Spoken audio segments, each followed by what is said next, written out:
O artista plástico uma raridade hoje, porque ele é uma pessoa que trabalha sozinho.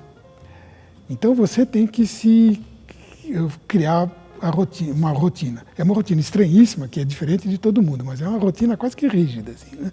Então tem horário para isso, horário para isso, horário para aquilo, né? Então, mecanicamente, eu acordo às 3 horas da tarde. Tomo café, leio o jornal. Então, quando é 5 horas da tarde, eu já estou no estúdio, aqui então eu já estou funcionando. Aí, desenho, pintura, leitura, enfim, a atividade do estúdio. E aí eu vou até às 3 da manhã, às 7 horas estou dormindo. É caretíssimo, né? É o horário mais quadrado possível, só que é 8 horas depois de todo mundo, né? Eu fiquei, puxa, mas por quê? É silencioso, eu não tenho nada para fazer, por que eu acordo tarde, né? E aí descobri uma coisa interessante, que eu gostava era da noite, porque à noite a luz está dentro. Eu controlo a luz. E normalmente eu não gosto de tudo aceso porque me desconcentra também, né? Então eu gosto de iluminar o que eu estou trabalhando, mas a presença das outras coisas continuam lá, né?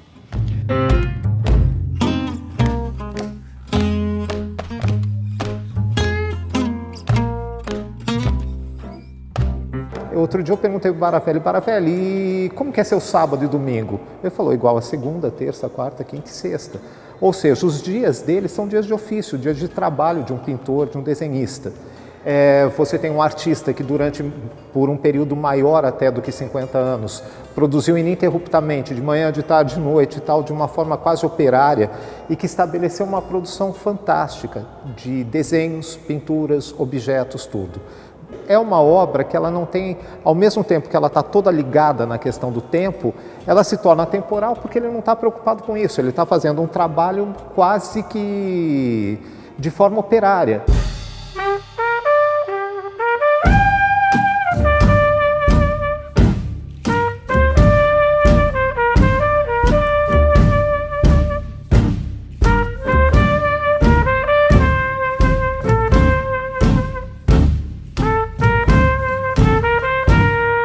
Olha, assim, o que me marcou muito das obras do Baravelli foram, primeiro, essa questão da mistura da linguagem arquitetônica com a pintura. Então, sempre dentro do espaço da pintura surgia um espaço organizado por perspectiva, assim, formal, né? E junto vinha um Mickey, uma Branca de Neve, uma coisa assim, entendeu? É uma obra que se comunica com o passado, com o futuro, o presente, sabe? Ele tem uma liberdade para lidar com as imagens e os materiais que eu acho que até hoje não foi, assim, suficientemente compreendida, sabe? De uma qualidade incrível.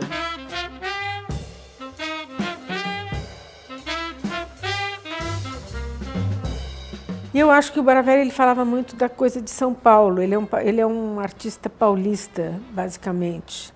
Eu gosto muito das obras, das formas que ele fez, que foi uma coisa diferente, que não ultrapassou o que era feito antes. A sair da moldura.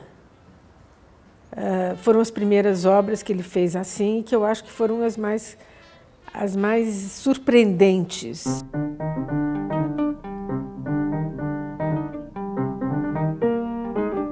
Eu sempre precisei de muito espaço por uma razão curiosa, que é um negócio de tempo. Se você tem um espaço pequeno, você tem que botar, sei lá, um trabalho, trabalhar naquilo, terminar aquilo, guardar de algum jeito e começar um outro. E às vezes eu queria deixar a coisa, ter tempo de pensar, né? Mas aí eu não tinha espaço para isso, né? Falei, poxa, um dia eu vou ter um lugar que eu possa deixar alguma coisa que ficar 6 meses aí, né? Enquanto eu fico pensando, né? sem ter a obrigação de terminar aquilo. Então eu precisava de um espaço grande, não porque eu faça trabalhos excessivamente grandes, mas para ter um espaço no fundo, eu precisava de tempo, não precisava de espaço, né? Um espaço onde as coisas pudessem ficar no tempo. Bom, para mim o trabalho é uma construção, né? De etapas mesmo. Ele é muito claramente feito em partes. Mas esses cadernos, por exemplo, eles são uma espécie de depósito de matéria-prima. Sabe assim? Isso aqui, por exemplo, é um desenho que eu fiz, né, de modelo, né? Aí grudei aqui, né? Tem um rabisco de criança, né? Tem uma foto do livro de tricô, né? Então, isso vai juntar com aquilo, né? E também, tanto faz, o que eu acho até uma matéria mais ou menos de humildade, né? Se eu achei uma coisa pronta, ou se eu mesmo fiz, fica tudo igual, né? Depois de um ponto, a hora que você introjetou, para usar uma palavra besta assim, a hora que você engoliu a coisa, ela é sua, né?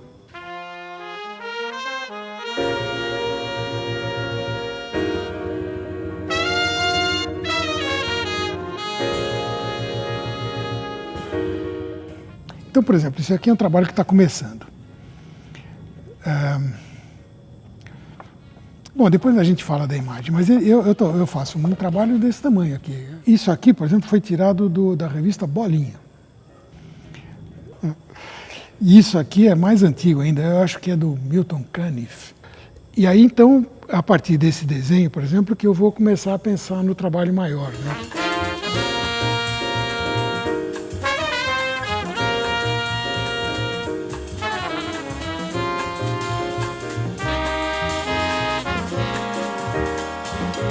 Em 1960, quer dizer, o começo da década de 60, eu tinha 18 anos. Então, todo mundo sempre diz, a década de 60 foi uma década em que a coisa expandiu e que houve uma grande abertura, inclusão de novas mídias e técnicas e tal, né? Então, eu com 18 anos, peguei isso aí de frente, assim, né? E aí você via, por exemplo, as revistas de arte, e você diz, puxa, as pessoas estão fazendo coisas incríveis. Tem gente fazendo vídeo, tem gente fazendo performance, tem gente fazendo arte conceitual, ou grandes instalações, ou isso, ou aquilo e tal. Quer dizer, de repente as possibilidades aumentaram tanto, quer dizer, você fica meio perdido, né? Você fica, é mais ou menos como se eu coloco você no meio de um deserto, né? Você está livre, você pode ir para qualquer lado, mas agora para onde é que você vai? Né? Tem tanta possibilidade. Né? Tem uma hora que você diz, bom, então eu vou escolher isso e vou abandonar todo o resto. Né? Quer dizer, então eu sou um pintor e desenhista, que é o que eu sei fazer. Né? Então eu não faço vídeo, não faço foto, não faço arte conceitual, não faço instalação, não faço design, não faço nada. Eu faço desenho e pintura.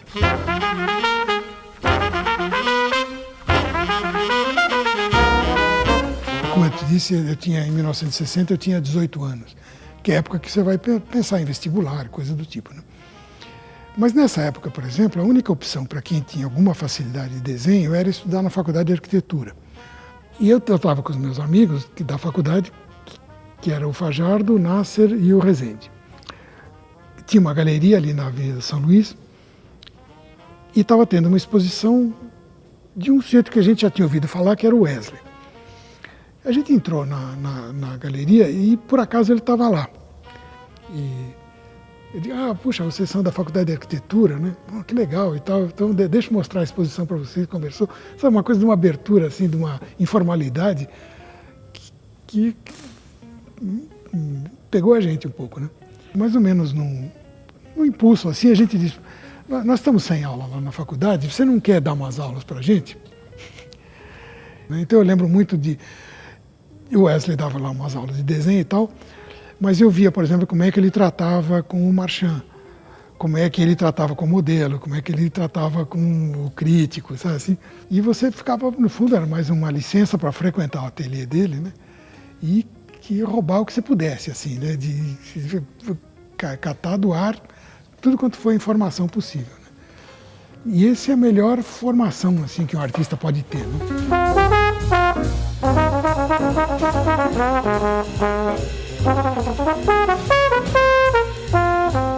O primeiro contato que eu tive com ele foi no cursinho, em 79. Eu fiz o cursinho universitário e tinha essa dupla dinâmica, que era o Baravelli e o Fajardo, que eram os professores assim, que puxavam seu tapete, sabe? Quando você está querendo se acomodar naquele desenho, mais assim certinho, eles falam, não, tenta isso, agora faz aquilo. E eu tive junto com o meu ex-marido, Sérgio Romagnolo, que é artista também, o grande privilégio de frequentar o ateliê dele algumas vezes e a gente ficava disfarçando, mas logo depois a gente já fazia uma pergunta. Ô, Baravelli, deixa eu te perguntar uma coisa. Mas com certeza eu fiquei influenciada. Essa questão do processo criativo, de trabalhar a imagem, ver se a imagem resiste, deixar aquilo no ateliê, tudo eu vi isso. Eu fui no ateliê, eu vi, ele mostrou, assim, isso é uma parte assim em que eu tenho um agradecimento enorme, porque ainda você aprende muito mais de estar presente do que se te ensinassem, entendeu? Olha, faz isso, faz aquilo. Você vê o artista se mover, pensar, avaliar, porque se tem uma coisa que é a parte difícil de fazer arte, é escolher. Escolheu isso aqui, então agora vai, entendeu? Daí as outras coisas você não escolheu, entendeu? Então, assistir o Baravelli nesse exercício é assim, muito melhor que qualquer faculdade.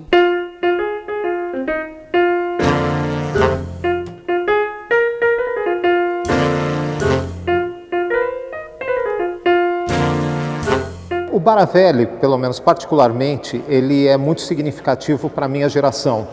É um artista que nos anos 80 ele permeava todas as grandes mostras de São Paulo e também foi extremamente importante como um movimentador cultural, principalmente nos anos 70 e 80, quando ele teve a revista Arte em São Paulo. Foi um artista que escreveu inúmeros textos para jornais, apontando questões ligadas às artes visuais. Foi também professor de uma geração inteira, onde nós temos destaques tipo Leda Catunda, Flávia Ribeiro e vários outros artistas que hoje fazem parte de todo o contexto da arte contemporânea.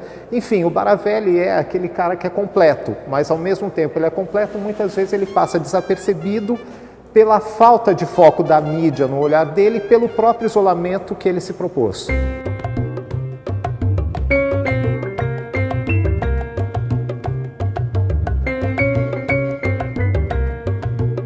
No primeiro número, o Baravelli faz a apresentação e até hoje esse primeiro parágrafo é uma lição de jornalismo, assim. Quando uma revista como esta lança seu primeiro número, algumas perguntas aparecem imediatamente. Qual é o grupo que a edita? Será que sobrevive?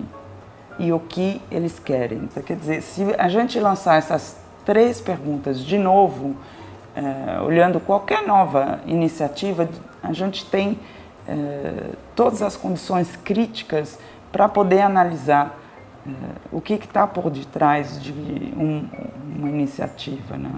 Eu estava com a Marion Strecker, na época nós estudávamos jornalismo e a gente fez uma entrevista com um artista canadense e daí a gente levou a entrevista para ele e posso também mais meia hora falar só do momento em que a porta abre, a Sakai que está abrindo, que leva a gente. E eu olhando para aquele universo do estúdio e tal, ele recebendo a gente meio sem graça, mas para mim uma grande autoridade. Eu sei que assim, em pouco tempo ele nos passou a responsabilidade de ter uma entrevista por mês ou a cada 2 meses, não lembro da periodicidade inicial, então a gente voltou super feliz, assim, quem a gente vai entrevistar agora? E em pouco tempo ele passou a revista pra gente, assim, mas de uma maneira extremamente generosa. E toda a minha profissão, toda, se fez a partir dessa vivência no ateliê. Ele foi meu pai intelectual, você entende?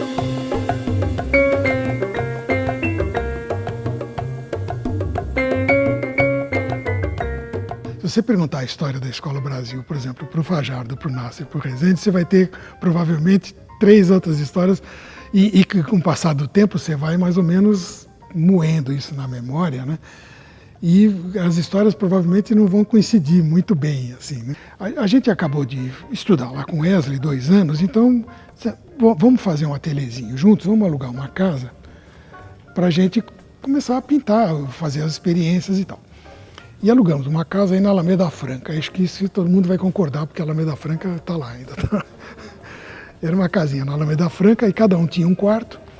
E o que era a sala da casa, a gente usava para fazer coisas coletivas. E uma das coisas que a gente fez muito com Wesley era desenho de modelo. E alguém ouviu falar que a gente estava desenhando. Falou, eu quero desenhar também. Posso ir lá? Pode, ótimo. Mais um para a gente dividir, em vez de dividir o custo do modelo por 4, divide por 5. Né? E ajeita lá um pouco, cabe mais um aqui. Né? E ficamos lá desenhando e tal. E aí começou a juntar gente, assim, falar, eu também quero ir. E tem uma hora que tinha assim 15 pessoas. Né? Aí o Zé Rezende um dia teve uma ideia de dizer, por que a gente não faz uma escola?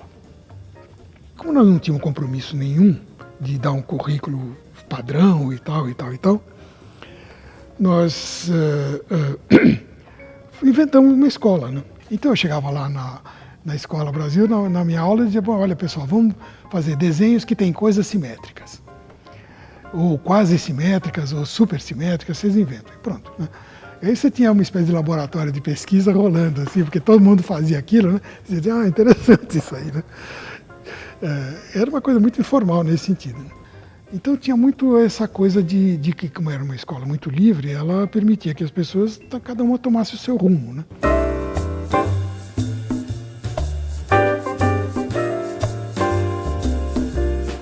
Bom, eu passei a frequentar a Escola Brasil, tinha 16 anos, portanto bastante nova.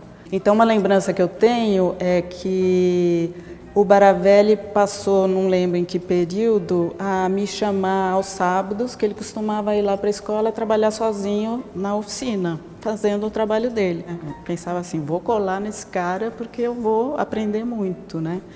E isso foram várias vezes. E Baravelli foi, dentre outras pessoas também, mas uma pessoa extremamente importante para mim, né, na minha formação, né, como pessoa e como artista, assim. E eu acho que é uma coisa de uma generosidade, né? Eu acho que quem é um bom professor tem que ser extremamente generoso. Bom, em 1970, eu estava na Escola Brasil e eu era muito amiga dos 4 artistas que tinham fundado a escola. E eles iam fazer uma exposição no MAC, no Museu de Arte Contemporânea de São Paulo. E aí o Baravelli me perguntou se eu faria parte comercial, se eu venderia os trabalhos. E eu achei interessante e fiz. E eu não me lembro direito, mas eu acho que nós vendemos algumas obras. E a partir daí, então, eu comecei a vender obras dos 4 artistas. Depois, em 1974, o Baravelli me chamou e disse que ele ia sair do estúdio, que ele ia para um lugar mais longe e que eles precisavam, os 4 artistas precisavam de uma galeria que os representasse. E que ele gostaria que eu abrisse uma galeria ali naquele lugar dele, que era na rua Oscar Freire, esquina com a Padre João Manuel. Ele sentiu que eu teria um potencial de ser uma galerista. Eu acho que a Escola Brasil, para mim, me valeu por causa disso. Eu acho que eu fui lá, eu fui para ser artista, mas descobri que eu era que eu seria talvez um galerista.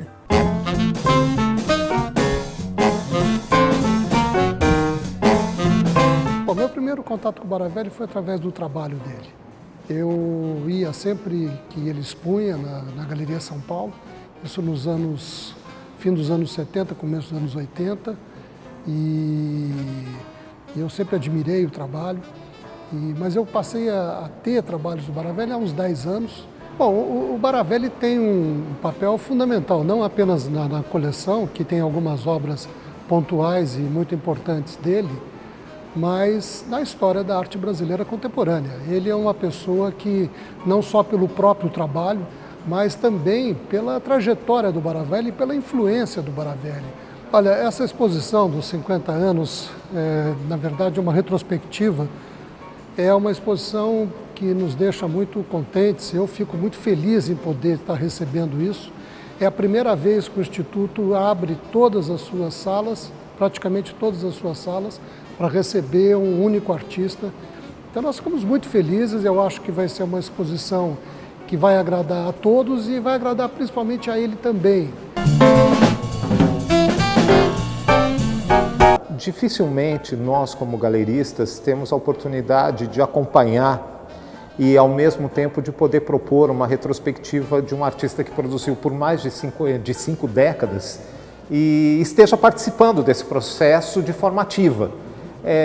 Isso para a gente é altamente não só profissional, como um avanço profissional, como também é altamente emocional. Você conseguir ter um arquivo vivo, como no caso do Baravelli, e você vai lá no ateliê, você começa a verificar obras dos anos 60, 70, 80, você começa a entender mais ou menos todo o funcionamento do raciocínio, todo o conjunto de obras que ele acabou criando, e esse material ele se torna, na realidade, muito mais substancial do que a maioria das exposições que a gente executa, porque você dificilmente consegue agrupar tantas décadas em torno de um único artista. E principalmente, no caso, um artista vivo produzindo.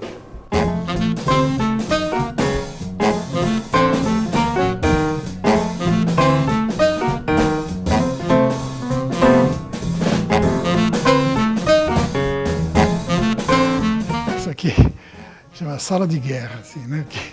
Que é onde você tenta organizar a encrenca toda, né? Então está por ordem cronológica, com reproduções péssimas aqui desde 65 até 2015. Então tem 50 anos de trabalho aqui, né? Com essa ideia de que essa é uma exposição retrospectiva, né? Quando me convidaram para fazer uma retrospectiva, eu fiquei pensando no sentido da palavra, que ela tecnicamente quer dizer olhar para trás, né? Retrospectare, né? Então, em 66, por exemplo, eu fiz uma pintura que chamou, porque Luiz XV, eu lembro que essa está na exposição. Agora, seria perfeitamente possível eu retomar essa pintura hoje, como está, 49 anos depois. Uma coisa que seria impossível para o Mondrian, porque o mundo dele era um mundo modernista que era linear, de expansão, né? Agora, nós estamos num mundo que é o mundo do deserto, de algum jeito, que é um mundo circular, né? Quando pode tudo, você não tem mais a noção do progresso. Você não tem mais para onde ir. Né? Você pensa nisso, né? Quer dizer, porque antes você sempre tinha uma barreira a romper, né? Vamos ampliar, porque tem romper as barreiras, aumentar. Quando acabaram as barreiras, não tem mais progresso, né? Você não tem mais inimigos, né? O Mondrian, o Picasso, o Braque, todos tinham inimigos, a burguesia quadrada, careta, que não permitia o avanço e tal. Hoje pode tudo, né? Então é perfeitamente possível para mim, por exemplo, retomar aquela pintura de 1966, praticamente com casca e tudo, igualzinho que está lá. Esse trabalho não é muito diferente daquele. Então a ideia de uma retrospectiva e de você... É essa ideia que tem que ser revista. De que é possível você fazer uma retrospectiva linear, como é possível fazer uma do Mondrian. No meu caso, não é, né? É complicado. É difícil. Esse negócio de arte é muito complicado. Sim. Acho que isso pode encerrar o vídeo, né? Foi uma frase espontânea, mas fala... Isso é como diria o Wesley, vai estudar, né? Quer dizer, tem que ler, tem que ver as coisas, tem que pensar, né? Então, não é para o visitante ocasional, né?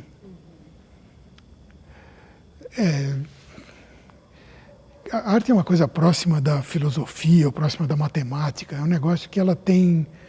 É uma coisa muito complexa e você tem que saber o que você está fazendo, né? Então, como ela é uma coisa muito bonita, né? Então você acha que isso é suficiente. Não, isso é suficiente para fazer estampado de roupa, para fazer, enfim, enfeite, coisa de decoração e tal, né? Agora, a arte é um negócio complicado. Ele é um processo de pensamento e de consciência, né? Então, você, para entender, concordo com Wesley, tem que estudar, né? Não tem outro jeito. Aqui, podemos voltar para cá.